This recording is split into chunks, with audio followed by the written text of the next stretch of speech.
मान लेना हमारी बात।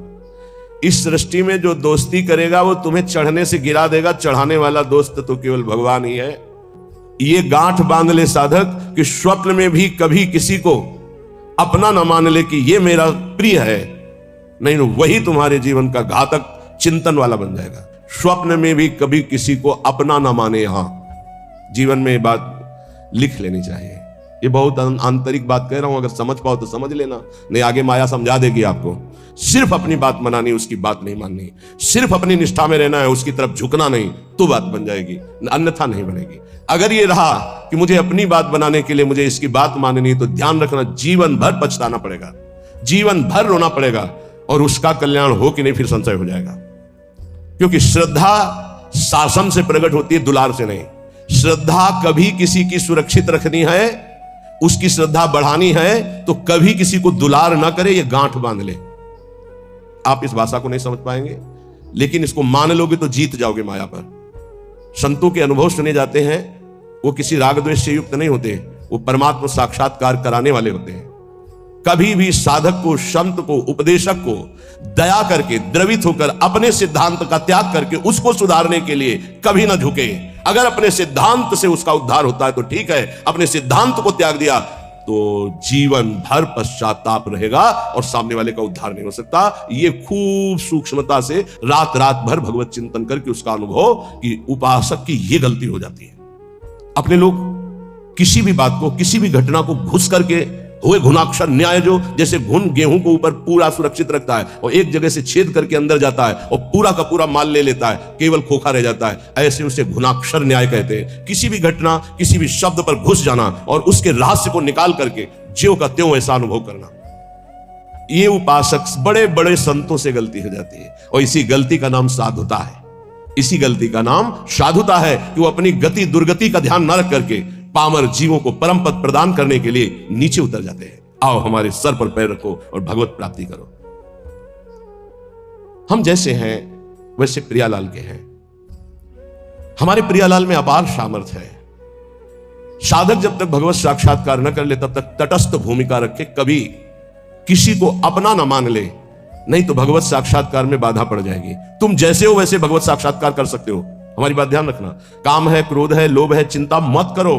ये नारकी गति प्रदान करने वाले शत्रु हैं, पर हम जिनके शरणागत हैं उनके प्रभाव से, जैसे जंगहा लोहा पारस के प्रभाव से सोना बन जाता है, तो पारस भी तो जड़ है। जड़ पारस अपना स्वभाव नहीं छोड़ती, तो चैतन्य घन परमात्मा और हमारी स्वामिनी किशोरी जो, वो अपना स्वभाव कैसे छोड़ देंगी? उनका स्वभाव ही है जो उनकी शरण में आ गया उसे निर्मल कर देना, प्रेम प्रदान कर देना। पर अपना कोई एक स्वप्न में भी नहीं होना चाहिए।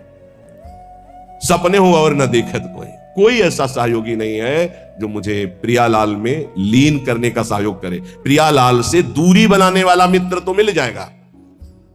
बड़ी विचित्र चाल माया की है। तुम्हारे में परमात्मा है जिसे तुम नहीं जान पा रहे हो, वही जनाने के लिए गुरुजन प्यार करते हैं। पर वो फिर क्या करता है? वो अपने में गर्व करके आज्ञा का उल्लंघन शुरू कर देता है, और उसको ऐसे जन मिलते हैं कि उसको सपोर्ट करते हैं उल्लंघन करने के लिए।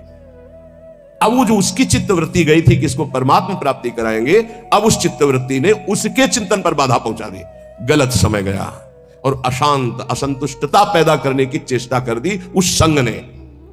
इसलिए साधु को, साधक को, भक्त को सदैव असंगता पर ध्यान देना चाहिए। या तो सुलझा हुआ व्यक्तित्व साधुता का, उसका संग, तद्व्रतेषु, जो भगवत प्राप्ति करना ही चाहता है ऐसे का संग, अन्यथा सर्वात्मना न विसजित बहिरिंद्रियाणि एकश्चरण। एकश्चरण, कभी सपन में भी न सोच ले कि मेरा परमार्थ का कोई सहयोगी हो जाएगा।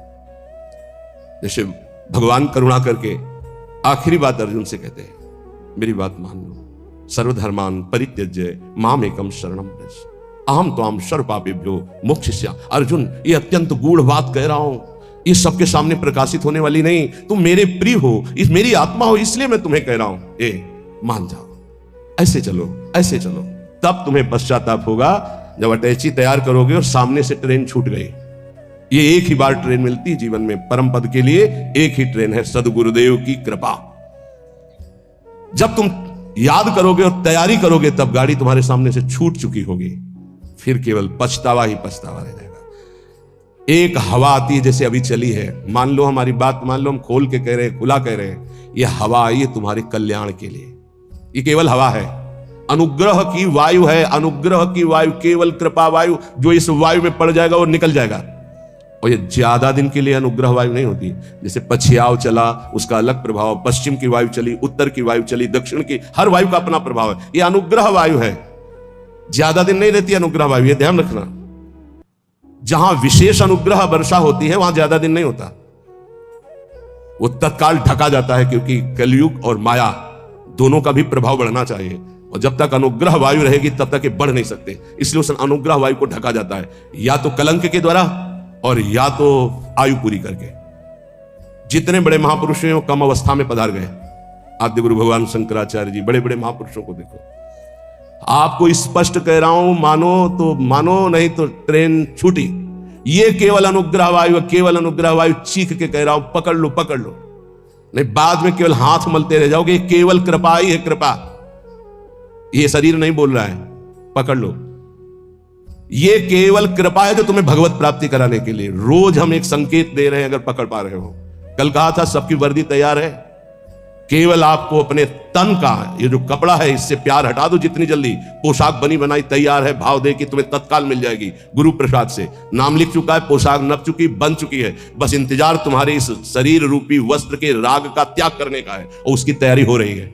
उसकी तैयारी तुम केवल सहयोग कर दो। लेकिन नहीं, ये मलिन मन, ये मलिन इंद्रियां बस इसी शरीर को मैं मानकर भोगों में सुख के लिए, वो इसी से प्यार, इसीलिए बहुत दूर नगरी नजर आ रही नहीं, बहुत नजदीक दिखाई दे रही है। बहुत कम समय के लिए अवसर मिला है, जिसे तुम वर्षों मान रहे हो, ऐसे चले गए, ऐसे चले गए। इसलिए बहुत सावधान होकर जो सत्संग सुन रहे हो, कर लो भगवत प्राप्ति। तैयार केवल तुम्हें होना है भगवत प्राप्ति, तो इष्ट और गुरु कराएंगे, केवल तैयारी तुम्हारी है। अगर चूक कर गए, आपसे सच्ची कह रहे हैं, इस समय इसमें कोई जीवात्मा नहीं बोल रही, तुम्हें बात समझ लेना। जैसे भूत का आवेश होता है ना, तो झाड़ने वाला कहता है ये भूत बोल रहा है, इसमें गुरु कृपा से परमात्मा तत्व बोल रहा है। अगर तुम पकड़ पाओ तो पकड़ लो। खुला तुम्हारे कल्याण की बाजार लगी है, ये बाजार लग गई कल्याण की।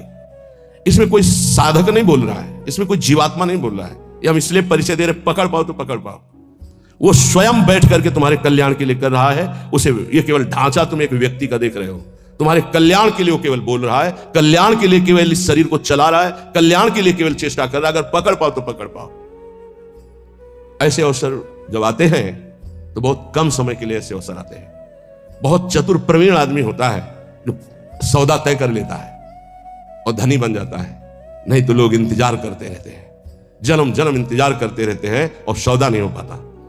गुरु से सौदा, तन मन प्राण श्वासें दे करके, नाम और मंत्र लेकर के उनकी कृपा से निहाल हो गए। आज तक जिसने सौदा किया, लेकिन सौदा कोई बिरला ये कर पाता है। तन मन प्राण श्वासें गुरुदेव को दे दिया उनकी आज्ञा पर, और नाम मंत्र ले लिया, उसके प्रभाव से भगवदानंद में डूब गया। नहीं समझ में आएगा, नहीं समझ में आएगा। केवल गुरु आज्ञा का पालन करके भगवत प्राप्ति से ही गुरु ऋण से उऋण हो सकते हो, अन्यथा किसी और वैभव से या और किसी तपस्या से गुरु ऋण से नहीं उऋण हुआ जा सकता। मातृ ऋण, पितृ ऋण और ऋषि ऋण सबसे उऋण हो सकते हो, गुरु ऋण से नहीं। गुरु ऋण से सिर्फ भगवत प्राप्ति से उऋण हुआ जा सकता है। ये लिफाफा रखने से, ये नाना प्रकार की भोग सामग्री देने से तुम गुरु दीक्षा का दक्षिणा नहीं दे सकते हो। ये दक्षिणा, हम बोले राधा श्री कृष्ण बिक जाए तो भी इसकी कीमत नहीं दे सकते हैं। वो कह रहे हैं आधा नाम ही मुझे खरीदने के लिए पर्याप्त है, पूरा धा बोलना तो बहुत बड़ी बात है। श्वास, प्राण, मन, तन समर्पित गुरु को, उनकी आज्ञा पर कर्तव्य कर्म करना। मन समर्पित गुरु को आराध्य देव के नाम मंत्र और उनकी लीला चिंतन में लगाना। श्वास कोई खाली ना जाए, ये भेंट गुरुदेव को। तन मन प्राण कहते श्वासों को ही। अगर तन मन प्राण समर्पित हो गया तो सौदा पक्का, वो तुम्हारे अंदर है। किसी साधना से वो बढ़ता या घटता नहीं है, असाधन से घटता नहीं, साधना से बढ़ता नहीं है। ये अज्ञानी जीव नहीं समझ पा रहे। साधन से वो बढ़ता नहीं है, असाधन से घटता नहीं है। केवल असाधन त्याग से, साधना करने से पर्दा हटता है बस। तुम हटा पाओ नहीं, खुद हटा के दर्शन दे देंगे। कपट का पर्दा झपट करके लाडली लाल फाड़ देते हैं, उनका वैसे हो जाते हैं, अधीन हो जाते हैं। पर ये अहंकारी जीव अधीन होना जानता ही नहीं है। लाख प्रयास करो, वो समझ ही नहीं पा रहा है कि अनंत जन्मों के बाद मुझे ऐसा अवसर हरि ने दिया है मुक्त होने के लिए। इसलिए भाई प्रार्थना है, मान लो इस समय आपको अवसर मिला है केवल भगवत प्राप्ति का। सावधान होकर के अगर सुन लिए, समझ लिए तो भगवत प्राप्ति बहुत इससे ज्यादा सरल सृष्टि में कोई कार्य नहीं है भगवत प्राप्ति जैसा। संसार में सब जन यही कहते हैं कि भगवत प्राप्ति जैसा कठिन कोई कार्य नहीं है, और हम आपको वृंदावन की भूमि से कहते हैं भगवत प्राप्ति जैसा कोई सरल कार्य नहीं है। ये कब? जब केवल प्रभु अपने हो जाए तब, और प्रभु को अपनापन में ना लेकर के अपनापन शरीर और शरीर संबंधियों से तो जन्म जन्म मुनि जतन कराहे, जन्म जन्मांतर करते रहो बहुत दूर नगरी। अगर गुरु कृपा से बात समझ में आ जाए कि डुभोरी सखी के स्वप्न में और कोई नहीं, जागृत की तो जाने दो, स्वप्न में कोई नहीं। प्रियाजू, हमें कहीं अब और ठौर नहीं है, आपके सिवा कोई और नहीं है। हो गई भगवत प्राप्ति, आप देख लेना।